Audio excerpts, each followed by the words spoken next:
धर्माच्या नावानं आम्ही सांगतोय तुमच्या हाती सत्ता येऊ शकतं, पण गरिबाचं भलं होऊ शकत नाही.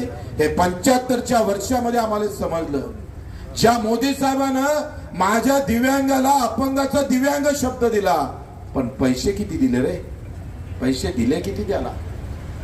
अजूनही या देशामध्ये ज्याला 2 पाय नाही, हात नाही, डोळे नाही, त्याच्यासाठी भांडावं लागतं. याच्यासारखं दुर्दैव आहे का कधी? मग पत्रकार लोक आम्हाला विचारत होते, मुद्दे सोडून सगळे बाहेर जात होते आणि त्यांनी विचारल्यावरही ते दाखवून असं वाटत नाही. न्यूज चालू होती, परबनं रामदास कदमले काय म्हटलं आणि रामदास कदमनं परबले काय म्हटलं. ह्या दोघांना एकमेकांना काही म्हणू द्या, हे कुस्ती जरी खेळले तरी आपलं काय भलं होणार आहे ते बघा बरं.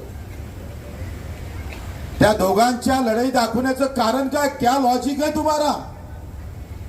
काय तर्क आहे ते दाखवायच्या? न्यूज टीव्हीवर जर तुम्ही पाहिलं तर कधी मराठा दिसतं, कधी ओबीसी दिसतं, कधी दलित दिसतं, कधी आदिवासी दिसतं, कधी मुस्लिम दिसतं, कधी हिंदू दिसतं, पण माझा गरीब कोळी दिसतं का रे कधी?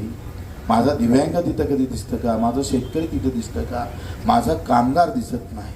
आणि बच्चू कडू जो न दिसणारा वर्ग आहे त्याला आम्ही पाहतो अजेंड्यावर आणल्याशिवाय राहणार नाही. रक्ताचं पाणी करू, रात्रीचा दिवस करू, ही लढाई अंतिम ताकदीनं हक्काची लढाई लढू. आतापर्यंत तुम्ही आम्हाला जातीपाती धर्मात गुंडाळून ठेवलं. आता आमच्या डोक्यात आलं का तुम्ही आमची जात आणि धर्म काय सांगायचे?